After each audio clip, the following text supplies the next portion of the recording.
வணக்கம் நண்பர்களே. எப்படி குறி சொல்வது? நம்மளை தேடி வர மக்களுக்கு நம்ம எப்படி குறி சொல்வது? அவங்க எதற்காக நம்மளை தேடி வந்திருக்கிறாங்க, என்ன காரியத்துக்காக தேடி வந்திருக்கிறாங்க அப்படின்னு எப்படி தெளிவாக சொல்கிறது?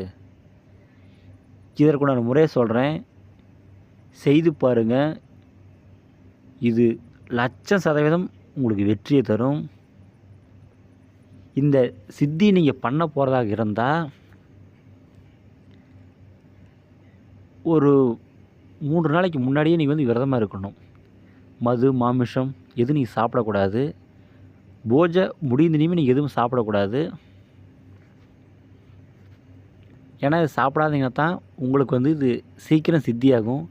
இல்லைனா நீங்கள் சாப்பிட்டீங்கன்னா எதுவுமே உங்களுக்கு சித்தி ஆகவே ஆகாது. இந்த பூஜை பண்ணுற மாதிரியாக இருந்தால் நீங்கள் தனிமையான இடத்துல இருக்கணும். நீங்கள் தரையில் தான் படுக்கணும். வெள்ளை வேஷ்டி விரித்து அதன் மீது நீங்கள் படுக்கணும். ஒரு நாளைக்கு ஒரு வேளை மட்டும்தான் சாப்பிடணும். அதுவும் நீங்களே சமைச்சு நீங்களே சாப்பிட்டுக்கணும். ஒரு நாளைக்கு 3 வேளை குளிக்கணும். 3 நேரம் பூஜை பண்ணணும். காலை, மதியம், இரவு 3 நேரம் குளிக்கணும். 3 நேரமும் பூஜை பண்ணணும். ஒரு நேரத்துக்கு 1008 வீதம் மந்திரம் ஜபிக்கணும். 21 நாள் பூஜை பண்ணணும். பூஜை பண்ணுற மாதிரியாக இருந்தால்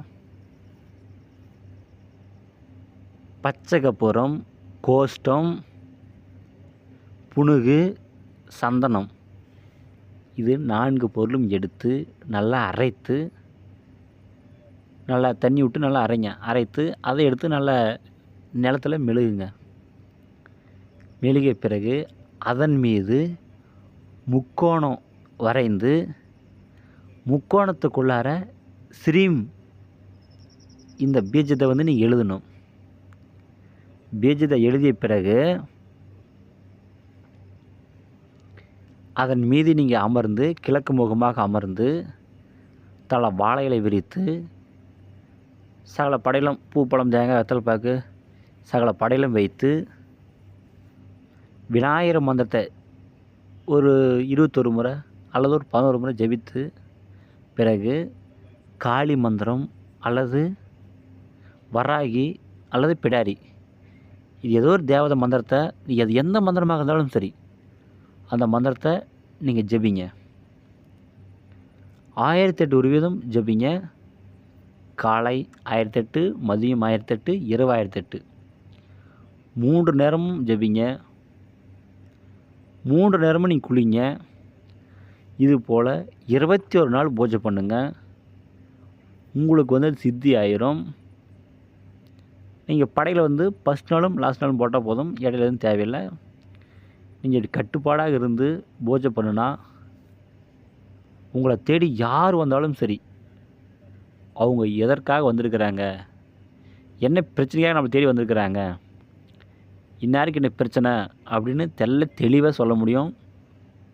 இது செய்து பாருங்கள். இதில் ஒரு கடுகளவு கூட உங்களுக்கு பொய்யாகாது.